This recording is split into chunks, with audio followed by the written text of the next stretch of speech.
안녕하십니까. 유순복의 띵킹 아이튜브 시간입니다. 오늘의 부제는 마당 쓸면, 문 열면 무슨 일이 벌어질까에 대해서 알아보시겠습니다. 본문에 앞서 유순복의 구독자가 아니신 분들 구독 버튼 눌러주세요. 좀 더 알찬 방송으로 보답하겠습니다. 오늘 공부하실 문장은 흔히 입춘문이라고 알려져 있는 문장이에요. 그래서 그 문장을 보시기 전에 먼저 우리가 가장 많이 사용하고 있는 입춘문을 좀 먼저 소개해드리고 진행하기로 하겠습니다. 읽어보면요. 입춘대길 권양다경 많이 들어보셨죠? 입이라는 것은 이제 세울 입도 되지만 시작하다는 뜻이 되죠. 봄춘, 또 세울건 볕양이죠. 세울입 세울건, 그래서 건립한다는 말 들어보셨죠? 그래서 이 대구예요. 추는 양기를 뜻하고요. 그래서 입춘과 건양, 그 다음에 대길, 다경 해서 대련의 형식을 띈 연이 되겠습니다. 봄이 시작되니 크게 길하길 바라고 양기가 일어나니 경사가 많기를 바란다는 의미로 입춘문으로 쓰이는 문장입니다. 그 다음에 수여산 부여해죠. 장수 숫자와 부기 부자가 이제 대꾸가 되겠고요. 여산 여해에서 같은 구조입니다. 장수 오래오래 살기를 산처럼 살고 부하기를 바다처럼 하라는 문장이죠. 산이라는 의미는 주역에서도 이제 간계로 천년만년 멈춰 있는 그런 의미를 상징하기 때문에 장수에 비껴서 쓰인 것입니다.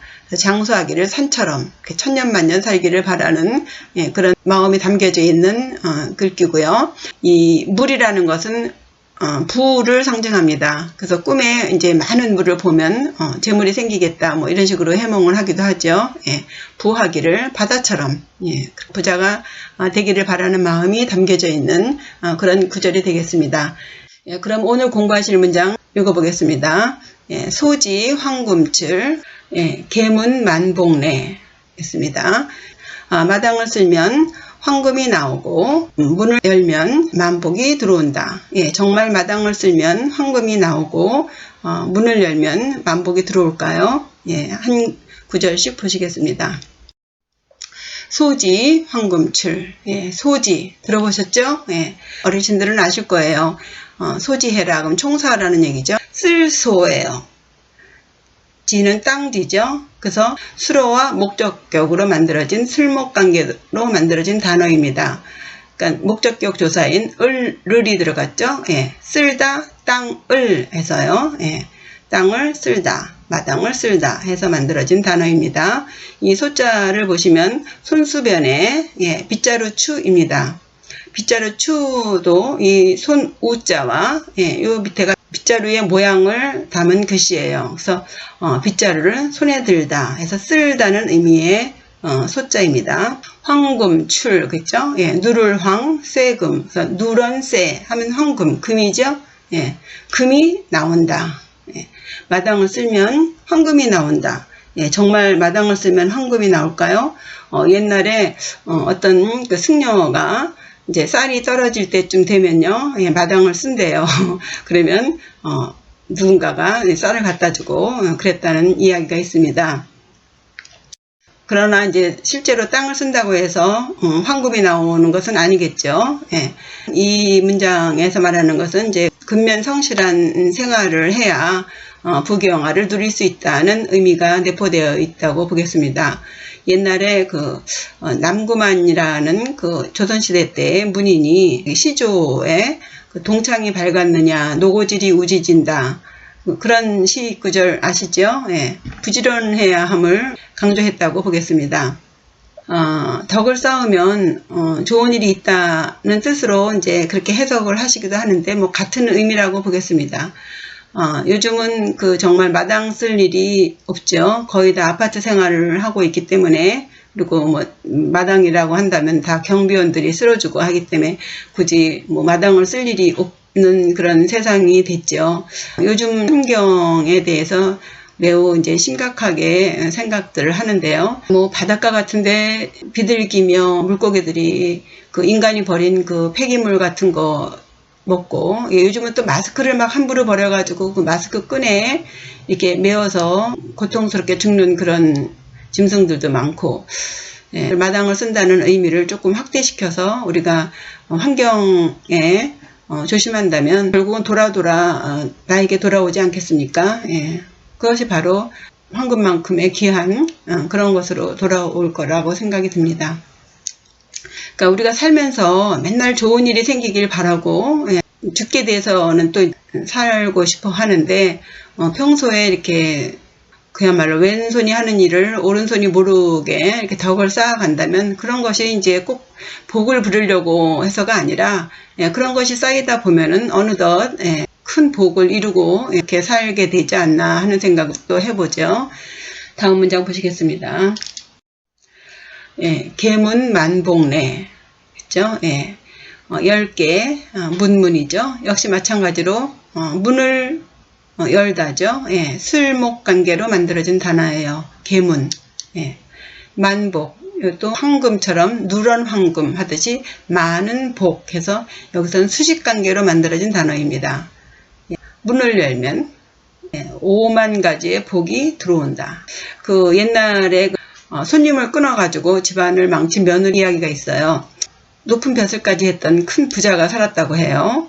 예, 옛날에 그 벼슬아치들은 거의 뭐 사랑방을 중심으로 해서 가신들처럼, 예, 많은 손님들을 그 유치시키는 것을 자기의 세를 과시하는 것이기도 하고, 많은 그 정보도 서로 교환하고, 뭐 역할이 많았죠. 그래서 부자일수록 손님이 많이 찾아오게 되는데, 이 며느리가 그 집에 오는 손님 접대하는 게 너무 힘들었나 봅니다. 예, 힘들기도 하죠. 예, 그래서 하루는 꾀를 낸 것이 이제 그 시주를 온 그 승려에게 그 어떻게 하면 손님 좀 덜 오게 하는 법이 없느냐. 내가 아주 너무 고달프다. 이제 그랬나 봐요. 그때 스님이 하는 말이, 스님이 오지 않으면 집이 적막해집니다. 이렇게 경고를 했어요. 사실 손님이 안 오면 적막해진다는 거 그 이상이지요. 예, 이 한 스님한테 이제 방법을 알려달라. 이제 그러면서 자꾸 조르니까 이제 스님이 알려준 이제 방법이 그 집 근처에 혈처가 있다. 예, 그 혈처를 끊으면 이 집 손님이 안 온다. 알려줬어요. 그러니까 이 철딱선이 없는 며느리가 그대로 한 거죠. 그랬더니 그 혈처에 서 있던 그 나무에서 이제 피 같은 것이 나오더니 그 뒤로는 손님이 오지 않았다고 합니다. 굉장히 편했나 봐요. 근데 어쨌든 그러고 나서는 집안 사람들이 시름시름 앓기 시작하더니만 점점 이제 가세가 기울어지는 거죠. 그러더니 결국은 집이 망하고 말았다고 합니다. 결국은 그 손님 오는 것이 싫어서 혀를 끊었다가 집안을 망하게 했다는 그런 폐망설화의 이야기인데요. 옛날에는 그 남편의 손님이 오면 자신의 머리카락을 잘라서 술을 대접했다는 그런 말이 있을 정도로, 예, 손님 접대를 굉장히 중요하게 여겼죠. 소위 그 행색계나 하는 집안의 그 미덕이라고 하면은, 예, 봉제사와 접빈객이라고 해요. 그 봉제사라고 하는 것은 그 제사를 받드는 것이고요. 예, 접빈객은 말 그대로 빈객을 대접하는, 손님 대접한다는 얘기예요. 여기에서는 이제 계문 만복래와 관련해서 손님을 잘 접대해야 하는 이유에 대해서 보시겠습니다. 예, 첫 번째는 그 인심을 얻기 위해서다. 혹은 뭐 소문을 좋게 하기 위해서, 예, 평판을 좋게 하기 위해서 뭐 이런 식의 얘기가 되겠는데요. 꼭 손님을 접대해서 뭔가를 얻으려고 그런 목적은 차치하고, 예, 평소에 그 뭔가 좀 신세졌던 일들, 예, 뭔가 좀 화해하고 싶을 경우 뭐 이런 때에 굳이 이제 찾아가서 할 수는 없다 하더라도 이렇게 찾아왔을 경우에 이때 이제 갚는 것이 상책이 아닌가 싶습니다. 예, 그러다 보면 인심을 저절로 얻게 되는 것이겠죠. 예. 그리고 이제 두 번째가 적선지가 필류여경이라는 말이 있죠. 예. 선을 쌓는 집은 반드시 남는 경사가 있다. 예, 경사 외에 때가 되면 오는 경사 말고 그 외에 생각하지 못한 그런 여경이 있다는 것이죠. 예, 내가 좋은 일을 하게 되면 내가 당대에 그것에 대한 과보를 받지는 않는다 하더라도 돌아서 내 후손에게 이제 간다는 것이죠. 예. 그래서 손님 접대를 잘 하면 그것이 이제 선을 쌓는 것이 되고, 그래서 결국은 좋은 경사가 있을 것이다. 예, 말씀드렸듯이 복을 받으려고 선을 쌓는 것이 아니라 살면서 쌓아두는 거죠. 그렇게 하다 보면 복이 들어오는 것이죠. 이래서 손님을 잘 접대해야 한다. 뭐 이런 이야기가 되겠습니다. 예, 그리고 세 번째가 이제 손님 접대를 잘 하게 되면 그것으로 인해서 민심을 잊게 되고, 또 요즘 흔히 말하는 정보를 수집하게 되죠. 예, 많은 다양한 손님들을 받아서 미리 세상에 대해서 알게 되면 또 좋지 않은 일일 경우에는 미리 대처할 수도 있고, 그렇게 되면 그 집에 드나드는 손님이 많으면 많을수록 많은 복이 들어오게 된다는 이야기입니다. 마당을 쓸면 황금이 나오는 것이 아니듯이 문을 열다고 만복이 들어오는 것은 아니겠죠. 이 문이라는 것을 단순히 그 집의 그 대문으로만 생각한다면 조금 무리가 있겠습니다.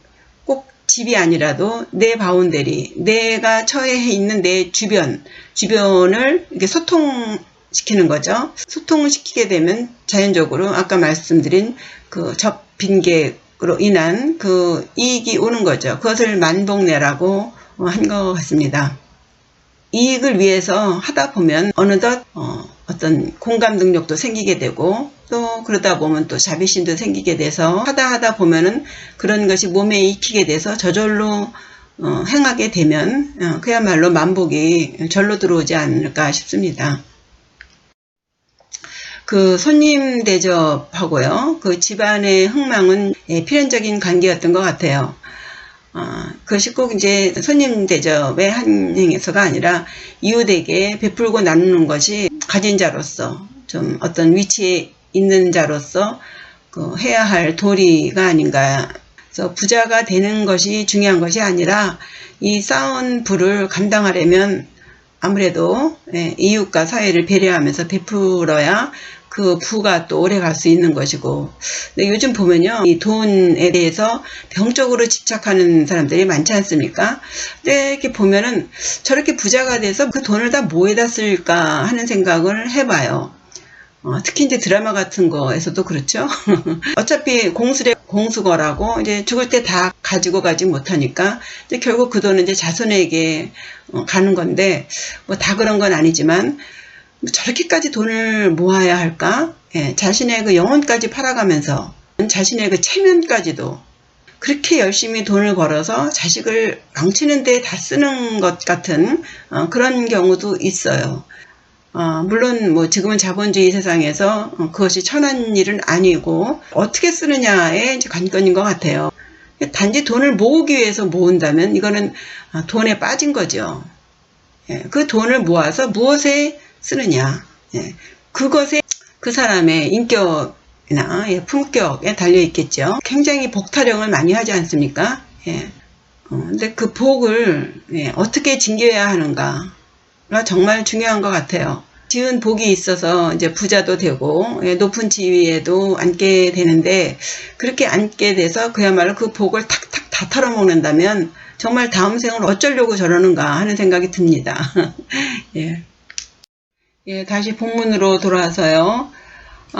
소지 황금출, 계문 만복래. 마당을 쓸면 황금이 나오고 문을 열면 만복이 들어온다 했는데요. 뭐 지금 세상에 쓸 마당도 없고 문도 열어놓을 수도 없는 이런 세상에 정말 격세지감이 느껴지죠.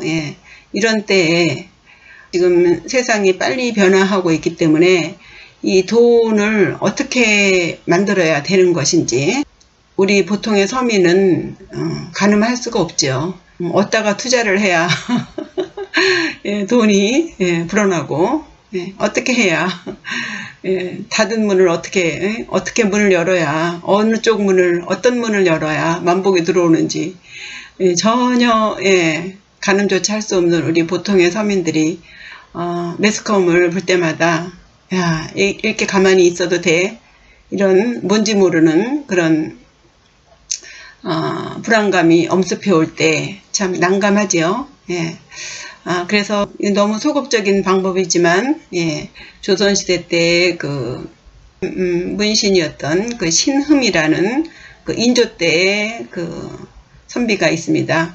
그 선비가 했던 그 인간 삼락을 통해서, 예, 잠시 근심을 좀 잊어볼까 합니다. 그런데 오늘은 시간 관계상 여기까지만 하고요. 예, 예, 다음 시간에 무슨 이야기가 펼쳐질지 기대해 주세요. 예, 시청해 주셔서 감사합니다. 구독과 좋아요는 저에게 큰 힘이 됩니다. 감사합니다.